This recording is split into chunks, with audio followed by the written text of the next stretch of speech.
Thanks so much for listening to Grow Cook Eat Arrange. I'm sitting in the kitchen at Perch Hill and the garden's looking particularly lovely at the moment. And so I just wanted to do a kind of NB to anyone who's within shouting distance of Perch Hill, or not quite shouting distance, but travel distance, which is we're open for the next few months, a few days a month. And yeah, it would be really lovely to see you. So go on our website and you'll find all the details of booking there. You can book lunch on 3 different time slots, or you can just come and wander around the garden. So it's garden only or garden visit plus lunch. So I hope to see some of you then.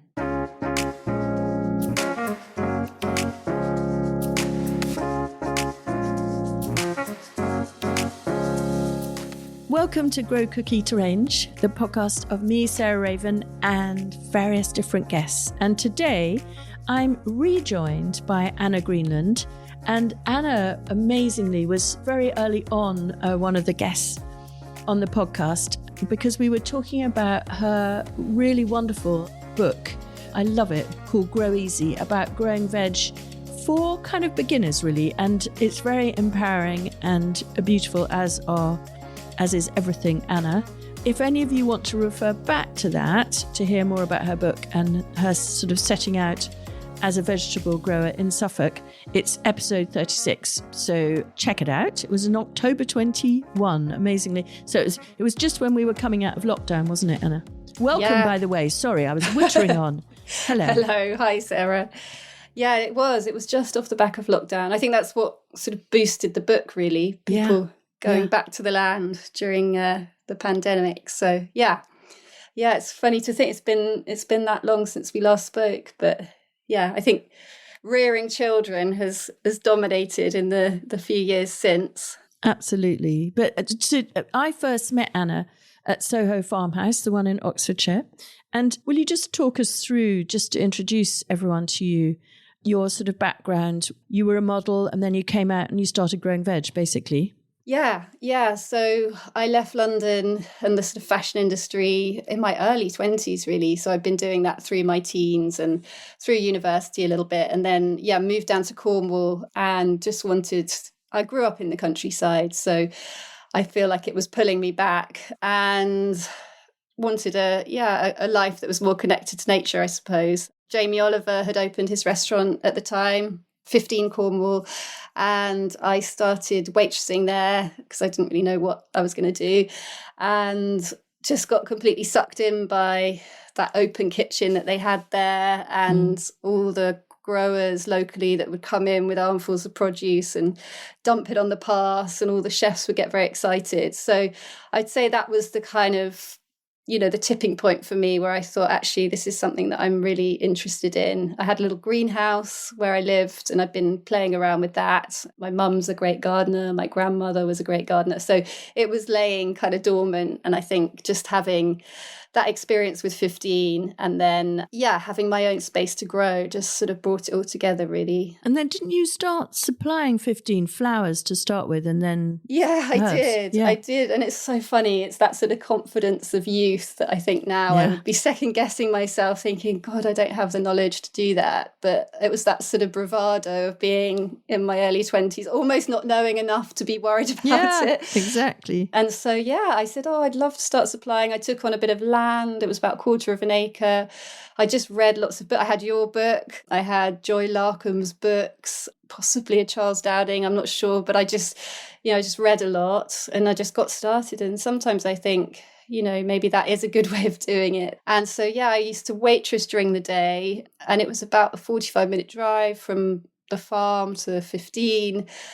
And then I'd run into the restaurant, scrub my nails, get changed, dump all the produce or deliver, I should say, all the produce. Yeah. Then sort of, wash my hands in the loos and get changed, and then come out and serve the produce. And they used to put, my name on the menu, Anna's Beets, and that was, that was quite early on with that sort of linking the menus back to the provenance and things. And so that was really exciting. And then I could talk to the customers about, what I'd grown. And so I think Jamie, he wasn't there all the time, but I think he was quite instrumental really in kind of firing up that that link. passion, that link, exactly. And then I wanted to learn. Then I think I kind of got, I suddenly realised actually I don't know very much at all. And I wanted to sort of have a bit more of a formal education. So I went to the Lost Gardens of Heligan. I got a job at the Lost Gardens of Heligan in the vegetable garden,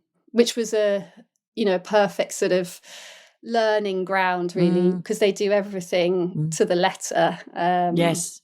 Even pineapples. Yeah, exactly. Or maybe not now, but I remember. I think they probably do still. Yeah. Everything, just the straight lines, the accuracy, the planting to the millimeter. It was all very correct. Yeah. So that was a really good grounding for me. I had this slightly unfortunate task of that, because I'd come from 15 and from growing things, they kind of made me not only a gardener, but a sort of liaison between the kitchens there and the garden. And I was kind of nobody's friend, because the head gardener hated the fact that the produce was being taken, even though, I think she understood that it was needed. It kind of spoilt the visual. Look. Yeah. And then the kitchens sort of hated me because they were used to growing everything, just having everything in a packet. And it wasn't, it was so much harder for them to suddenly getting these crates of muddy beetroots and things that they had to do quite a lot with. So it wasn't a very popular addition. Yeah. But we sort of got there. I wouldn't say it was a perfect system. I'm sure it's kind of improved now, but it seems to be the case in a lot of places I've worked, actually, where on paper, it seems like a lovely idea, but they can't always get, the kitchens can't always get kind of on board.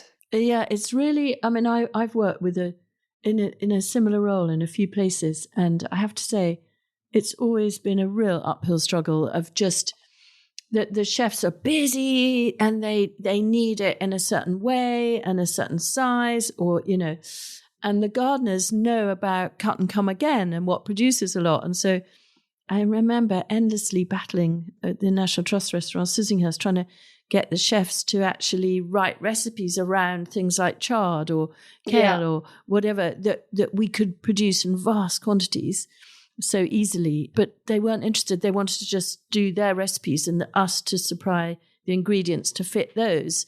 And that's the wrong way round, isn't it? Totally. And I've had exactly the same struggles, and that inflexibility. Ideally you want to work with a chef who on the day can kind of adapt the menu and put on a daily special, or, It's like going to a market. Yeah, absolutely. But I suppose for them it's challenging, and I don't know. I found it definitely hard with certain places along those lines, because I think as the grower, how long it's taken, from the planting of that seed and all the nurture and the care and the time it takes to harvest, to put that crate, down in the kitchen, and you want it to be celebrated. And I think it was at 15, actually. And that's almost, things went slightly, and to be fair, the memoir, Raymond Blanc, where you moved on to. I went to next. Yeah, they were what they were all about. So, they were pretty good. But yeah, it's always a tricky one to navigate. Absolutely. And so since those days, you're now working with Alan Titchmarsh, the lovely man. Yes. And so you're doing his TV show. So tell us a little bit about that. Yeah, so we're starting to film series 2 now, but last year we filmed the first series, and it's called Alan Titchmarsh's Gardening Club. And he's the anchor, sort of holds it all together, and then they kind of go off, kind of satellite off to different growers around the country. So there's a little core team of experts, which I'm part of, and then they visit other gardening projects, sort of community gardening projects, and it's a real mix of things. So it just gives you a flavour of what's going on across the UK, really, in people's gardens. And it's the alternative to Gardener's World, that sort of quite set format, I guess. Yeah, exactly. Yeah, it's a little bit more free-flowing. I've actually yet to meet Alan. I haven't. Because he's sort of I guess he's filming most of it from his garden. But he's great. He's very lovely. He seems lovely. He's very kind man. Very knowledgeable. Yeah. So that's good fun. So that's been my first sort of taste of TV really. And yeah, we've got series 2 coming up, which I think I'm going to be in a little bit more this year, which will be nice. So for my role is people sending in their gardening questions to do with veg. Exactly, yeah, mainly sort of veg focused, and then I attempt to answer them, and so that'll be in my garden here in Suffolk. Oh, fantastic! And so that's transmitted when in the summer sometime. I believe. Well, it's a rapid turnaround. Okay. I think it's March. It starts so we're sort of filming, early spring, and it kind of goes out almost instantly. Okay, great. Yeah, great. And you're also a co-writer on Scribehound, which is something that we both do. So it's this very good system. Tell us about that. So 30 writers. 30 writers, yeah, which is a really good sort of lineup, actually. So I feel quite honoured to be a part of it. And 30 writers means every day you get an article of every day of the month. So you sign up as a subscription fee, and then every day you'll get a dose of a different garden writer. And I think the nice thing for me actually is that you can, because I don't always have time to sit down and read it, but you can listen to them, which I think makes it quite special in a way. So I tend to listen on the school run. So they're 10 minutes roughly. So I'll put one of those on. And it's really interesting because for me, I tend to focus in on, veg growing and market gardening and things like that. And so actually for me, it's great because there's things on garden design. There's kind of more funny kind of pieces from people. So it's just a real range, isn't it? It's a quite real good range. Fun. Garden history. Yeah, it is good. And I think very clever of them to do this thing of getting each of us to read our own pieces. I really like that. So that, as you say, you can listen to it, because I don't have time like you to read it. But our head office is in Marlborough of my mail order business. And so I drive there quite a lot or go on the train or whatever. And so I find it's 3 hours there, 3 hours back. I can really clear a backlog. And they're so various that you never sort of zone out, because each one is quite short, but it might be about a yew tree, like James Alexander Sinclair writing about a yew tree in a churchyard, or I think it's good. I think it's a good system. I definitely sort of binge it quite often, catch up. But I think it's if you're interested in gardening and all aspects of it, then I think it's pretty good value to sign up to. So yeah. Good. And so we're in early to mid-July now, and I just wonder if we could just chat about maybe, I don't know, your favourite 3 or 4 things that you're harvesting now, and then your favourite 3 or 4 things that you're sowing now to harvest in the autumn and winter. Yeah. So harvesting wise, I mean, we're really lucky here. We have got a polytunnel, so I can grow some really good tomatoes, which are just starting to sort of come in July, really, if I manage to get them in early enough. So lots of nice heritage varieties. A favourite of mine from the last few years is one called Paul Robeson, which is a nice heritage one. But there's so many. It's like being a kid in a sweet shop. I mean, I know you've got lots of lovely varieties available as well. I don't know Paul Robeson. I must try that. Yeah, it's lovely. It's quite a big sort of meaty one, kind of beefsteaky almost, and it's got a sort of brownish and then reddish sort of top to it. So it's just lovely, like if you want those big sort of slices with a bit of salt and olive oil and basil. Yeah, it's a lovely one. Yeah. So I mean, I think the tomatoes are always a win, and the girls love the tomatoes as well. Yeah. So, So we'll come on to the girls in just a minute. But so maybe a couple more July harvests? Yeah. I mean, the salads are always a winner. So, and then I think I would be thinking about in July sort of sowing some of the things like the chicories and endives and things like that, which will sort of then come on for the kind of autumn. So like the Castle Franco chicory is a nice one to sow then. Kind of go edging into August, like starting to sow winter salads, like the claytonias and the land cress and corn salads and all of those sort of, lovely. middle to back end of that's the thing, isn't it? You're trying to remember in the summer when you're still harvesting, like the height of the season, then you've got to remember to be thinking about the autumn and the winter months. And I think, that's a good one sort of to think about. I think second sowings as well, sort of in July, keeping those successions going. So, and probably your last sowing of carrots. I love, again, carrots.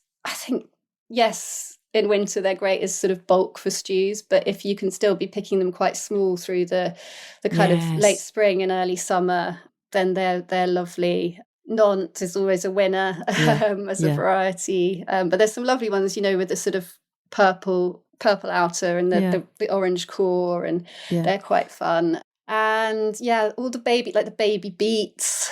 I mean, July's pretty abundant. It's funny because I'm looking out my window at the moment into a sort of a more and a more wintry scene. Kind of looking at all the kales and the kind of brassicas. But great. And so then on to the girls. So you've got 2 daughters. What ages are they? So Bonnie is 5 and Edie is 2. So they're about 3 years apart. And so Bonnie's at school now? Yes, and Edie's at nursery, which is why I've got a joyful, uninterrupted half an hour to talk to you. So they're great. I mean, they're very fortunate in the fact that, we live in Suffolk, sort of in the countryside, and they get to, be out in the garden every day, really. So, they're very fortunate in that sense. And you involve them. I mean, your Instagram is so lovely because really often you're with one or other or both of the girls.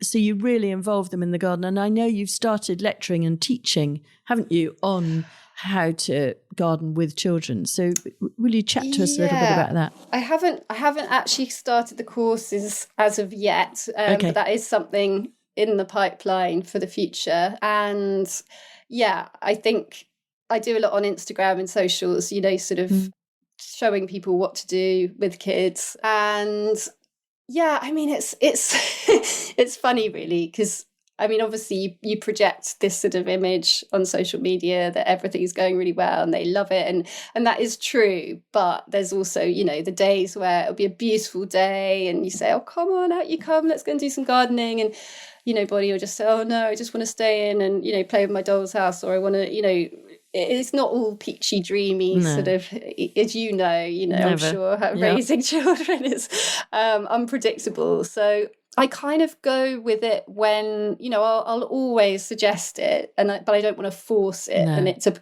become this sort of chore for them. So when they sort of bite and they look like I think Edie's young enough to just toddle around regardless, she's quite happy. But with Bonnie, I have to be a bit more selective as to when we go for it. But when we do, she absolutely loves it. And it's just been a real joy watching her learn. They're little sponges, and she knows. It's quite funny because my husband's not really a gardener, although I've kind of dragged him into it over the years, but Bonnie knows far more plant names than he does, so she'll say, oh mummy, look at that calendula, and he'll look sort of baffled, or so she's really learning the names of things, which I think is really important.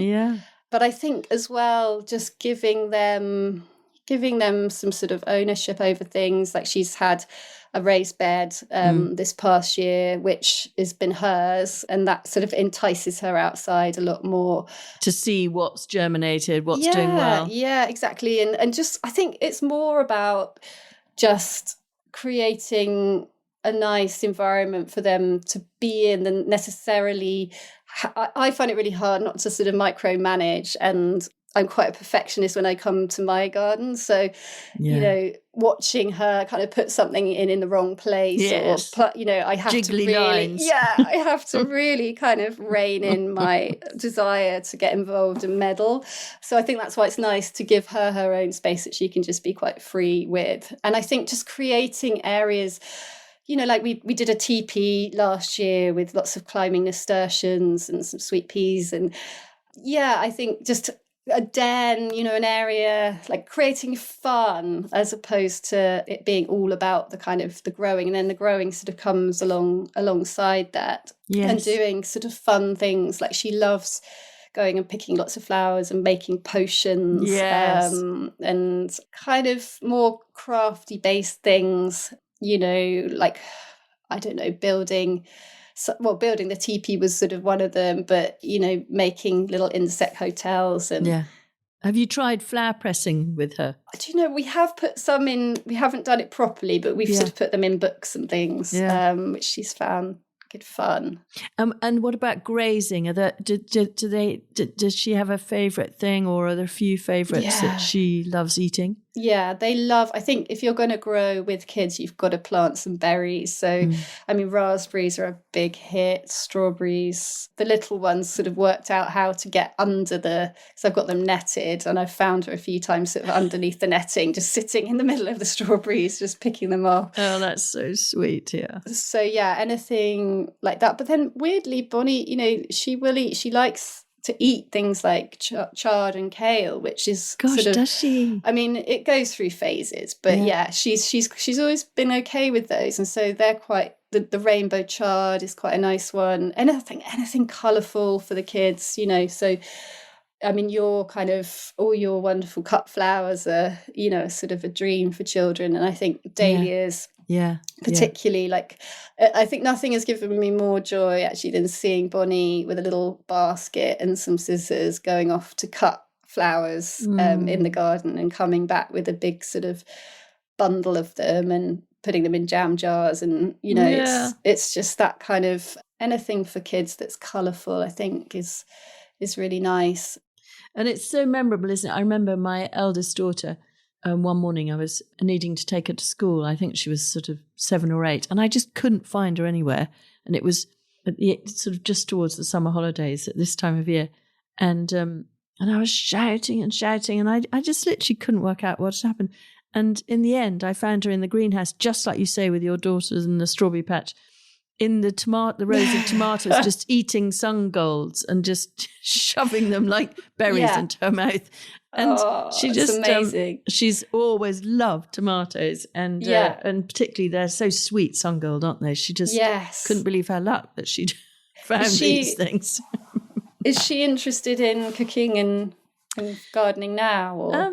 They both my children live in London currently, but one is maybe thinking of giving up law and becoming a chef. So we'll see, or a restaurateur, or a cafe. As opposed to a restaurateur. So very much not fine dining, but the sort of food that you and I like. Yes. Yeah, so it's exciting. Yeah, I always wonder whether, because they've had this sort of all their childhood, they'll probably just go off and do something completely different. But hopefully it will be there as something that they might want to come back to at some point. I think so. I think like you, it's the thing that you get to your late 20s, early 30s, and then that's when it emerges. I think when you're kind of having city life, which you do through work and friends and everything, it's more difficult to relate because you don't have a space really. But as soon as you can, I think, in my experience, they seem to turn back to it a bit, I think.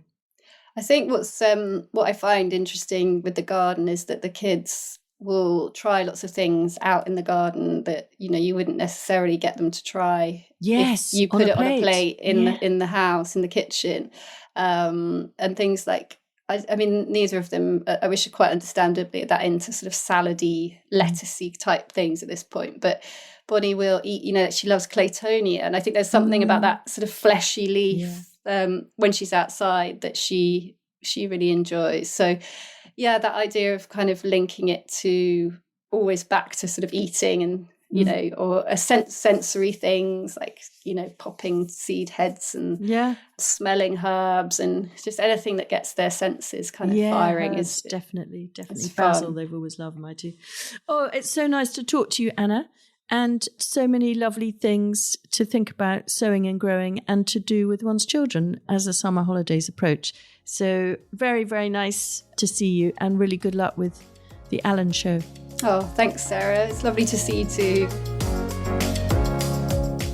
Thanks so much for listening to Grow, Cook, Eat, Arrange, the podcast of me, Sarah Raven, and this week, Anna Greenland. And next week, I'm joined by an old friend, the chef Gil Meller, who I first met through Hugh Fernley-Whittingstall and the River Cottage team. He was the head chef there for ages and has since moved on and writes his own books, wonderful, wonderful, wonderful cookbooks. He's the most fantastic cook who has taught me so much about, for instance, cooking meat and how hot the griddle needs to be, which is count to 10 with your hand just 1.5 inches above the griddle. And if that becomes painful, then you know it's hot enough. Good tip from Gil. Anyway, he's here next week talking about summer holiday food and really cooking outside, cooking on the cliffs, cooking in the garden, cooking on the beach, wherever. Anyway, see you then.